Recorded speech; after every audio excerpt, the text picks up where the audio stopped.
नमस्कार दोस्तों, स्वागत है आप सभी का आपके अपने YouTube परिवार RS स्टडी ट्रिक परिवार में। और जैसा कि आप थंबनेल में देख रहे हो, अपनी इस हेराल्ड पुस्तक के हम 16 पेपर कंप्लीट कर चुके हैं और आज हम 17वें पेपर के पूरे 50 क्वेश्चन करेंगे। इससे पहले यदि आप राम सिंह यादव की पुस्तक के पूरे 50 अभ्यास पेपर सेट देखना चाहते हो तो हमारे चैनल पर जाकर प्ले लिस्ट चेक कीजिएगा। वहां पर राम सिंह यादव अभ्यास पेपर सेट नाम से प्ले लिस्ट बनाई गई है, जिसमें 1 से लेकर पूरे 50 तक अभ्यास पेपर सेट दिए गए हैं। और इस वीडियो की शुरुआत से पहले यदि आप इन सभी वीडियो की PDF फाइल तथा अनेक प्रकार के नोट्स प्राप्त करना चाहते हो तो आज ही हमारे टेलीग्राम चैनल को ज्वाइन कर लीजिए, जिसका लिंक नीचे डिस्क्रिप्शन में दिया गया है। और हमारे चैनल को सब्सक्राइब कर नोटिफिकेशन बेल को ऑन कर लीजिए ताकि आने वाले वीडियो की पल पल की अपडेट आप तक पहुंचती रहे। तो चलते हैं पहले क्वेश्चन की ओर। आज का जीके का पहला क्वेश्चन आपकी स्क्रीन पर दिया गया है कि गीत गोविंद के रचयिता कौन थे? अमीर खुसरो, तुलसीदास, मीराबाई या जयदेव? तो गीत गोविंद के लेखक कौन थे? गीत गोविंद के लेखक जयदेव थे। और बात करें जयदेव किसके दरबार में रहा करते थे, तो जयदेव आपके लक्ष्मण सेन के दरबारी विद्वान थे। किसके दरबारी विद्वान थे? लक्ष्मण सेन के दरबारी विद्वान थे। दूसरा क्वेश्चन दिया गया है कि राजा शिवाजी के शासन में धार्मिक विषयों के प्रधान कौन थे? तो शिवाजी के मंत्रिमंडल को क्या कहा जाता था? अष्टप्रधान कहा जाता था। और जिसमें सबसे बड़ा पद किसका हुआ करता था? अष्टप्रधान में सबसे बड़ा पद पेशवा का हुआ करता था। और दूसरा पद आपका अमात्य का था। और अमात्य कौन थे उस समय? वित्त मंत्री थे। वित्त मंत्री अमात्य थे। तो धार्मिक विषय किसके पास थे? धार्मिक विषय पंडित राव के पास थे। ऑप्शन नंबर डी राइट होगा यहाँ पे। अंग्रेजों के शासन के दौरान डाक सुधार के प्रवर्तक कौन थे? मेटकॉफ, डलहौजी, ऑकलैंड या विलियम बेंटिक? तो लॉर्ड विलियम बेंटिक ने 1829 में, कब? 1829 में राजा राममोहन राय के प्रयासों से सती प्रथा पर कानून बनाया था। इसके अलावा यहाँ पे डाक सुधार के प्रवर्तक कौन थे? डाक सुधार के प्रवर्तक लॉर्ड डलहौजी थे। ऑप्शन नंबर बी राइट होगा। और लॉर्ड डलहौजी ने ही 1853 में, कब? 1853 में भारत में प्रथम ट्रेन शुरू की थी। कहाँ से कहाँ तक? तो ये मुंबई से लेकर ठाणे के बीच में की गई थी। और लॉर्ड डलहौजी का कार्यकाल पूछा जाए तो कितना था? 1848 से लेकर 56 तक लॉर्ड डलहौजी का कार्यकाल था। और 56 के बाद में कौन आए थे? 56 के बाद में लॉर्ड कैनिंग भारत का गवर्नर जनरल बना था। और कैनिंग के समय में ही 1857 की क्रांति हुई थी। और 1858 में गवर्नर जनरल का पद समाप्त करके वायसराय का नया पद सर्जित किया गया। इसी प्रकार लॉर्ड कैनिंग भारत के अंतिम गवर्नर जनरल और प्रथम वायसराय बने थे। ध्यान रखिए, ये सभी बातें आपके एग्जाम के लिए इंपॉर्टेंट होगी। नेक्स्ट क्वेश्चन, नेहरू रिपोर्ट जिसने साइमन आयोग को जवाबी प्रस्ताव दिया, किसके द्वारा भारतीय राष्ट्रीय कांग्रेस के सामने प्रस्तुत की गई? तो भारतीय राष्ट्रीय कांग्रेस के सामने नेहरू रिपोर्ट किसने प्रस्तुत की थी? आपके मोतीलाल नेहरू ने की थी। ऑप्शन नंबर बी राइट होगा। और मोतीलाल नेहरू कौन थे? जवाहरलाल नेहरू के पिताजी थे मोतीलाल जी नेहरू। नेक्स्ट क्वेश्चन, निम्न में से किसने होम रूल लीग का आरंभ किया? महात्मा गांधी, जवाहरलाल नेहरू, एनी बेसेंट या भगत सिंह? तो होम रूल लीग का आरंभ कब किया गया था? 1916 में। किस किस ने किया था? लोकमान्य बाल गंगाधर तिलक और कौन थे? एनी बेसेंट थे। ऑप्शन नंबर सी राइट हो जाएगा इस क्वेश्चन का। भारतीय संविधान के परिरक्षक कौन है? प्रधानमंत्री, राष्ट्रपति, लोकसभा या उच्चतम न्यायालय? तो परिरक्षक कौन होते हैं? उच्चतम न्यायालय होते हैं। संविधान का उल्लंघन होता है या अधिकारों का हनन होता है तो हम कहाँ पर जा सकते हैं? हम सुप्रीम कोर्ट में जा सकते हैं। ऑप्शन नंबर डी राइट होगा यहाँ पे। नेक्स्ट क्वेश्चन है, निम्न में से स्वतंत्र भारत की प्रथम महिला मुख्यमंत्री कौन थी? सुचेता कृपलानी, विजय लक्ष्मी पंडित, एनी बेसेंट या अमृत कौर? तो अमृत कौन थी? अमृत कौर स्वतंत्र भारत की प्रथम स्वास्थ्य मंत्री थी। एनी बेसेंट भारतीय राष्ट्रीय कांग्रेस की प्रथम महिला अध्यक्ष थी। भारतीय राष्ट्रीय कांग्रेस की प्रथम महिला अध्यक्ष कौन थी? एनी बेसेंट थी। इसके अलावा बात करें संयुक्त राष्ट्र संघ की प्रथम महिला अध्यक्ष तो वो विजय लक्ष्मी पंडित थी। तो प्रथम महिला मुख्यमंत्री कौन थी? सुचेता कृपलानी थी। ऑप्शन नंबर ए राइट होगा। और सुचेता कृपलानी किस राज्य से मुख्यमंत्री थी? तो ये यूपी अर्थात उत्तर प्रदेश से थी। और उत्तर प्रदेश से ही सरोजनी नायडू जो कि स्वतंत्र भारत की प्रथम महिला राज्यपाल भी थी। और भारतीय राष्ट्रीय कांग्रेस की प्रथम भारतीय महिला अध्यक्ष भी सरोजनी नायडू थी। दक्षिण पश्चिम रेलवे का मुख्यालय निम्न में से कौन सा है? चेन्नई, बेंगलुरु, हुबली या मैसूर? तो दक्षिण पश्चिमी रेलवे का मुख्यालय कहाँ स्थित है? हुबली में स्थित है। ऑप्शन नंबर सी राइट होगा। नेक्स्ट क्वेश्चन, विश्व एड्स दिवस मनाया जाता है, कब मनाया जाता है? 14 नवंबर को, 1 दिसंबर को, 22 अप्रैल को या 12 अगस्त को? तो 14 नवंबर को तो हम सभी को पता है कि पंडित जवाहरलाल नेहरू जी का जन्म दिवस होता है, और उस दिन को हम किस रूप में मनाते हैं? बाल दिवस के रूप में मनाते हैं। और 22 अप्रैल को कौन सा दिवस मनाया जाता है? 22 अप्रैल को विश्व पृथ्वी दिवस मनाया जाता है। 12 जनवरी को राष्ट्रीय युवा दिवस मनाया जाता है, 12 जनवरी को स्वामी विवेकानंद जी के जन्म दिवस पर। परंतु बात करें अंतर्राष्ट्रीय युवा दिवस की तो वो 12 अगस्त को मनाया जाता है। तो एड्स दिवस कब मनाया जाता है? एड्स दिवस आपके 1 दिसंबर को मनाया जाता है। ऑप्शन नंबर बी राइट होगा। प्रसिद्ध सूर्य मंदिर कहाँ स्थित है? भुवनेश्वर, कोलकाता, मदुरै या कोणार्क?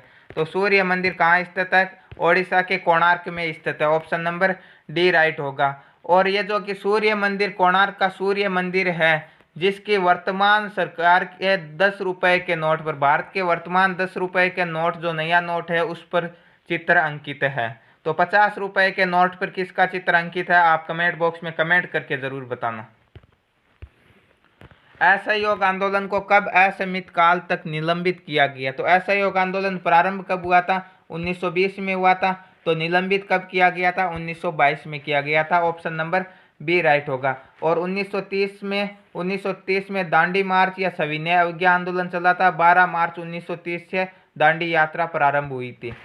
उच्चतम न्यायालय के न्यायाधीश का कार्यकाल होता है 6 वर्ष, 5 वर्ष, 65 वर्ष की आयु तक, 62 वर्ष की आयु तक।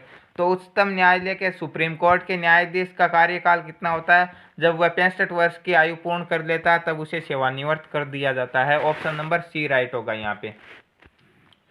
मिलिट्री इंजीनियरिंग का कॉलेज स्थित है, कहाँ स्थित है? पुणे में, चेन्नई में, हैदराबाद में या फिर कोचीन में? तो कहाँ स्थित है मिलिट्री इंजीनियरिंग कॉलेज? आपके पुणे में स्थित है। ऑप्शन नंबर ए राइट होगा।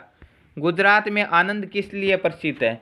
कागज के मिल के लिए, तेल परिष्करणशाला के लिए, कांच के उत्पादन के लिए या विविध उत्पादन के लिए? तो जो आपका गुजरात का आनंद है, ये किसके लिए प्रसिद्ध है? यह आपके भारत की मिल्क कैपिटल भी कहा जाता है। ये इन सभी के लिए नहीं है, इनमें से किसी के लिए नहीं है, विविध होगा यहाँ पे। ऑप्शन नंबर डी राइट होगा। नेक्स्ट क्वेश्चन है, विश्व व्यापार संगठन का मुख्यालय कहाँ स्थित है? वॉशिंगटन, जेनेवा, न्यूयॉर्क या पेरिस? तो विश्व व्यापार संगठन का मुख्यालय कहाँ स्थित है?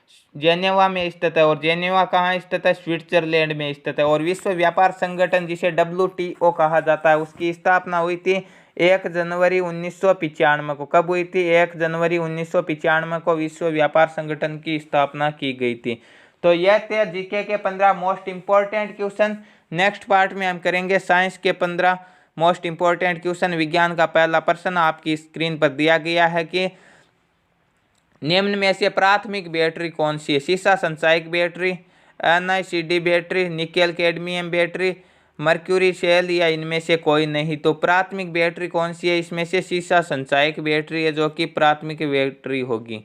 विद्युत ऊर्जा की इकाई होती है, क्या होती है? किलोवाट घंटा होती है। यहाँ पे ऑप्शन नंबर ए राइट हो जाएगा। किलोवाट आवर या किलोवाट घंटा एक ही बात है। रेगिस्तान में बादल निम्न कारण से नहीं बरसते, किस कारण नहीं बरसते? न्यून दाब के कारण, न्यून आर्द्रता के कारण, उच्च वायु वेग के कारण या न्यून तापक्रम के कारण? तो रेगिस्तान में बादल क्यों नहीं बरसते हैं? न्यून आर्द्रता के कारण नहीं बरसते हैं। ऑप्शन नंबर बी राइट होगा यहाँ पे। मोनाजाइट किसका खनिज है? यूरेनियम, थोरियम, लोहा या पोटेशियम? तो जो आपका मोनाजाइट है वो किसका खनिज है? थोरियम का खनिज है। ऑप्शन नंबर बी राइट होगा। पित्तल का संयोग है, ठीक है। पित्तल किस किस का मिश्रण है? तांबा plus tin, lead plus tin, तांबा प्लस जिंक या एंटीमोनी प्लस टीन? तो जो आपका पित्तल है वो तांबा, कॉपर और जिंक का मिश्रण होता है। ऑप्शन नंबर सी राइट होगा। कृत्रिम वर्षा में निम्नांकित में से किसका उपयोग किया जाता है? किसका उपयोग किया जाता है? Silver iodide, potassium chloride, nitric acid या फेरिक ऑक्साइड? तो किसका प्रयोग किया जाता है कृत्रिम वर्षा में? सिल्वर आयोडाइड का प्रयोग किया जाता है। ऑप्शन नंबर ए राइट होगा। नेक्स्ट क्वेश्चन, वायु में नाइट्रोजन की मात्रा होती है कितने प्रतिशत होती है? वायु में नाइट्रोजन, सभी को पता है कि वायु में नाइट्रोजन कितने प्रतिशत होती है? 78% होती है, और ऑक्सीजन आपके 21% होती है। सभी जैविक मिश्रणों का आवश्यक संघटक है कौन सा? हाइड्रोजन, सल्फर, नाइट्रोजन या कार्बन। तो कौन सा होगा? सभी जैविक मिश्रणों का आवश्यक संघटक आपका कार्बन होगा। ऑप्शन नंबर 4 राइट होगा। पानी और सोडियम क्लोराइड के मिश्रण को किससे पृथक किया जाता है? निस्यंदन, संप्लवन, वाष्पीकरण या उद्रवपातन। तो किसके द्वारा अलग अलग किया जाता है? नमक और पानी के मिश्रण को आपके वाष्पीकरण के माध्यम से पृथक किया जाता है। ऑप्शन नंबर सी राइट होगा। साबुन का किसके रूप में वर्गीकरण किया जा सकता है? ईथर्स, हाइड्रोकार्बन, नाइट्रिक या अम्ल के फैटी सार में। तो किसके रूप में साबुन का वर्गीकरण किया जा सकता है? अम्ल के फैटी सार में किया जा सकता है। ऑप्शन नंबर डी राइट होगा। विटामिन ई की कमी से होता है कौन सा रोग होता है? बेरी, तो विटामिन बी की कमी से होता है। विटामिन डी की कमी से रिकेट्स होता है। गलगंड किसकी कमी से होता है? गलगंड आपके आयोडीन की कमी से होता है। तो ए की कमी से कौन सा रोग होता है? जनन क्षमता में कमी आ जाती है। ऑप्शन नंबर डी राइट होगा, या जिसे हम बांझपन कहते हैं। एल्यूमिनियम किसका खनिज है? ठीक है, एल्यूमिनियम का खनिज कौन सा है इनमें से? हेमेटाइट, बॉक्साइट, माइका या क्रोमेट। तो कौन सा होगा एल्यूमिनियम का खनिज आपका? यहाँ पे बॉक्साइट होगा। ऑप्शन नंबर बी राइट होगा। लाल रक्त कोशिकाएं किसमें नष्ट होती है? गुर्दे, यकृत, पेट या प्लीहा। तो जो आपका प्लीहा है उसे क्या कहा जाता है? इसे आरबीसी का कब्रिस्तान कहा जाता है। अतः लाल रक्त कोशिकाएं या आरबीसी प्लीहा में नष्ट हो जाती है। ऑप्शन नंबर डी राइट होगा। कौन सा रक्त समूह सार्विक व्यापक है? कौन सा है? ओ, बी, ए बी या ए। तो कौन सा होगा यहाँ पे? ए बी होगा। और सर्वदाता कौन सा है? सर्वदाता आपका ओ है। निम्न में से किसकी कमी के कारण अरक्तता होता है, यानी जिसे हम एनीमिया रोग बोलते हैं? एनीमिया किसके कारण होता है? हम कहते हैं विटामिन बी12 के कारण होता है। किस धातु की कमी से होता है?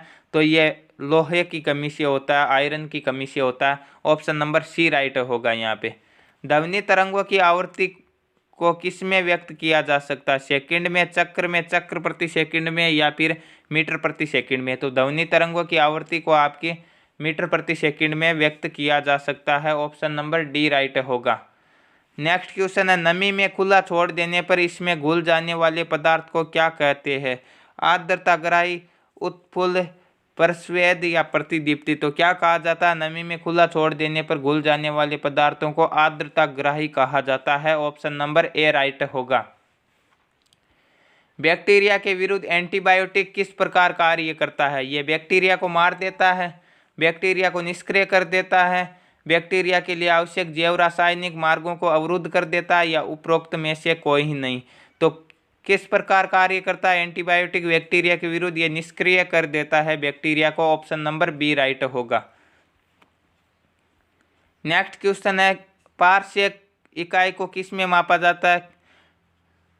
तारों में घनत्व, पारस्यक से क्या मापा जाता है? तारों में घनत्व, अंतरिक्ष की दूरी, आकाशीय पिंडों की चमक या विशालकाय तारों के कक्षीय वेग। तो क्या मापा जाता है पारस्यक से? यहाँ पे आपके अंतरिक्ष की दूरी मापी जाती है। ऑप्शन नंबर बी राइट होगा। बैक्टीरिया के द्वारा नाइट्रोजन को नाइट्रोजन यौगिक में परिवर्तित करने की प्रक्रिया को क्या कहा जाता है? नाइट्रोजन को नाइट्रोजन यौगिकों में परिवर्तित करने की प्रक्रिया को हम नाइट्रोजनीकरण कहते हैं। ऑप्शन नंबर ए राइट होगा। और इस प्रकार ये साइंस के क्वेश्चन कंप्लीट होते हैं। और नेक्स्ट पार्ट में हम गणित के अति महत्वपूर्ण प्रश्नों की बात करेंगे। तो गणित का पहला प्रश्न आपकी स्क्रीन पर दिया गया कि एक संख्या का दुगुना इसके आधे से 45 अधिक है, ठीक है, तो वह संख्या कितनी होगी? देखिए, मान लो एक संख्या है, कोई भी संख्या मान लो, या फिर हम उस संख्या को अक्स मान लेते, ठीक है, कुछ भी मान सकते, अक्स है। अब यह बोल रहा है इसका दुगुना मतलब 2 अक्स किसके बराबर है? इसके आधे, यानी अक्स बटे 2, और उससे कितना अधिक है? 45 अधिक है, ठीक है।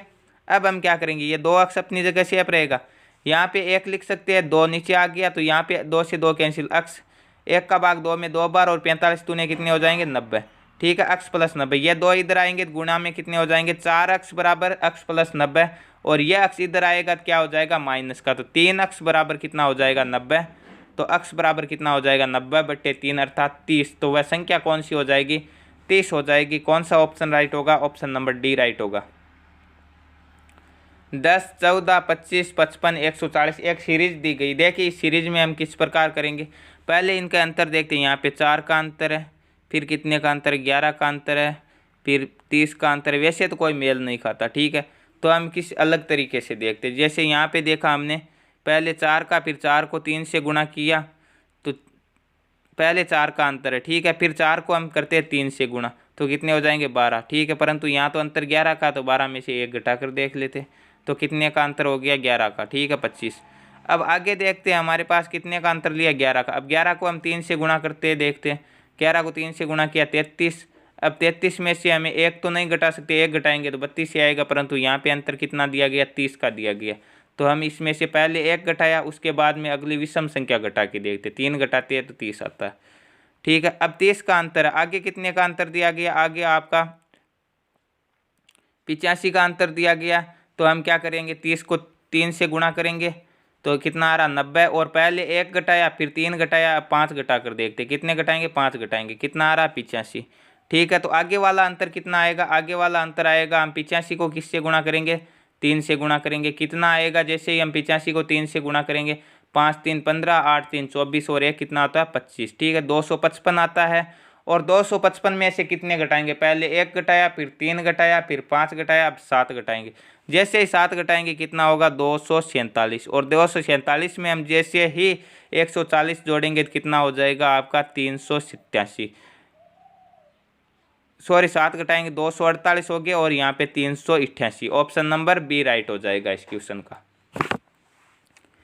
3 अंकों की सबसे बड़ी वर्ग संख्या होगी, ठीक है। तो 3 अंकों की सबसे बड़ी संख्या कौन सी होती है 999 होती है, इससे बड़ी कोई संख्या नहीं। ऐसे क्वेश्चनों को हम भाग विधि से वर्गमूल करने से अच्छा हम यहाँ पे देख सकते हैं, ठीक है। यहाँ पे हम क्या देखेंगे, यहाँ पे हमें पता है कि वह संख्या क्या होगी 900 और 1000 के बीच में होगी, क्योंकि 900 किसका वर्ग है 900 हम सभी को पता 30 का वर्ग है। तो हम आगे देखते हैं 31 का वर्ग कितना होता है, 31 का वर्ग होता है आपका 961। 32 का वर्ग कितना होता है, 32 का वर्ग 1000 से ज़्यादा होता है, 1024 होता है शायद।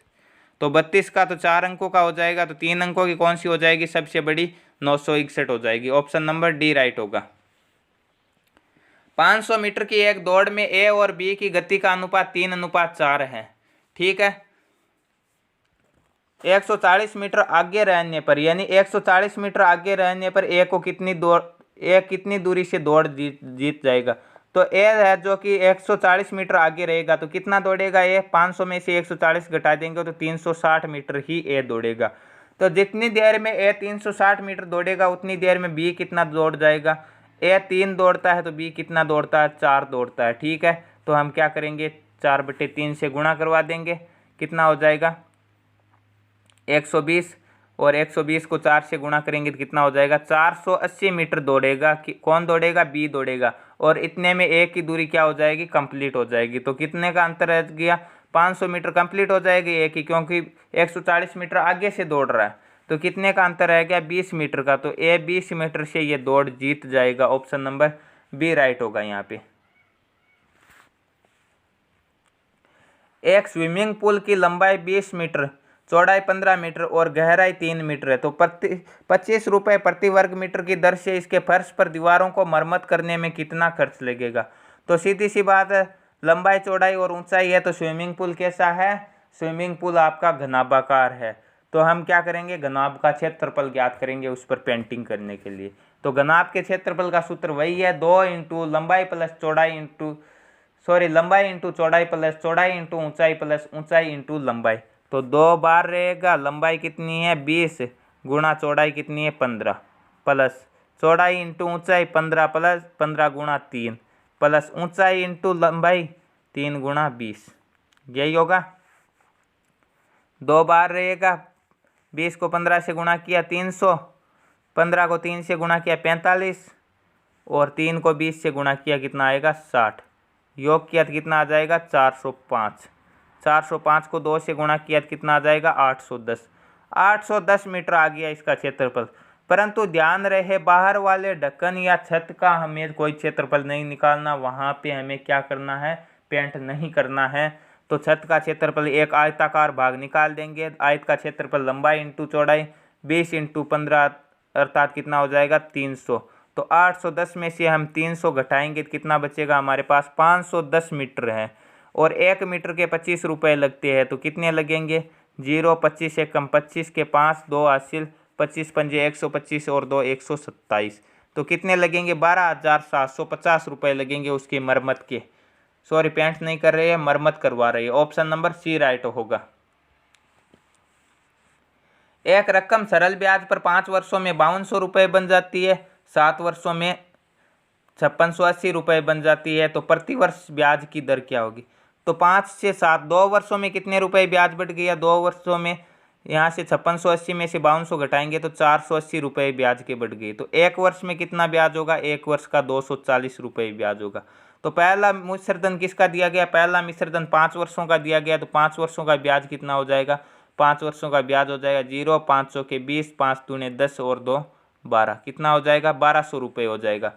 तो मिश्रधन 5200 है, ब्याज 1200 है, तो मूलधन कितना हो जाएगा, मूलधन हो जाएगा आपका 4000। ठीक है, 4000 रुपये मूलधन है। ठीक है, और 1 वर्ष का ब्याज दिया गया, कितना दिया गया, 2240 दिया गया, गुणा 100, समय 1 वर्ष है, तो हमें कोई किसी से गुणा नहीं करना, क्या आ जाएगी आपकी दर निकल के आ जाएगी। किस प्रकार आएगी, 2 0 से 2 0, 1 0 से 1 0, 4 का भाग 24 में 6 चौके 24, 6% दर आएगी उसकी। 2 अंकों की एक संख्या के अंकों का योग 9 है। इसमें से यदि 27 घटा देने पर वह संख्या के अंक आपस में बदल जाते हैं तो वह संख्या कितनी होगी। देखिए, इस यदि आपका योग 9 दिया गया होता अंकों का, तो एक चीज़ का ध्यान रखना, 9 के पहाड़े में जितने भी अंक आते हैं ना, उन सभी का योग 9 होता है, चाहे वो कोई भी हो। ठीक है, देखिए किस प्रकार, जैसे 9 का 9 होता है, 9 दूने 18, 8 और 1 9, 9 3 27, कितने हो जाएंगे, 7 और 2 9।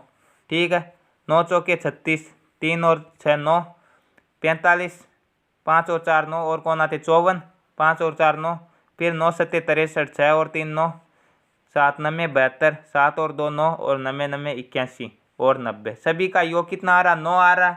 तो अब हम ऑप्शन के आधार पर देख सकते हैं, ऑप्शन के आधार पर किस प्रकार देखेंगे, 72 है। ठीक है, आगे यह भी बोल रहा है कि संख्या के अंक बदल जाते हैं, किस प्रकार, जब 27 घटा देते हैं तो अंक बदलने पर अंतर कितना हो जाएगा, 27 का हो जाएगा। तो 72 है, अंक बदलेंगे तो 7 2 का 2 7 कर देंगे 27, इनका अंतर तो 27 नहीं आएगा, ज़्यादा आ रहा। 63 है, 63 के अंक बदलने पर कितने आएंगे, 36, तो 63 में से 36 घटा कर देखेंगे तो कितना आ रहा, 27 आ रहा है। ऑप्शन नंबर बी राइट हो जाएगा। इसके अलावा हम संख्या को अक्ष मानकर भी कर सकते हैं, वाई मानकर भी कर सकते हैं, उसमें समय अधिक लगेगा आपके। एक नर्सरी के 5000 पौधों में से 5% गुलाब के और 1% गेंदा के पौधे हैं, तो बाकी पौधों की संख्या कितनी होगी। देखिए, 5% गुलाब के, 1% गेंदे के, तो बाकी कितने रह गए, 5 और 1 6 घटा देने पर 94% पौधे रह गए।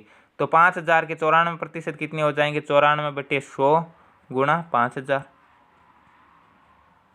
2 0 से 2 0, 50 को 94 से गुणा कर लेते, 1 0 पहले उतार देते, 5 चौके 20, 9 पंजे 45 और 2 47, तो 4700 पौधे शेष रह जाते। ऑप्शन नंबर बी राइट होगा यहाँ पे।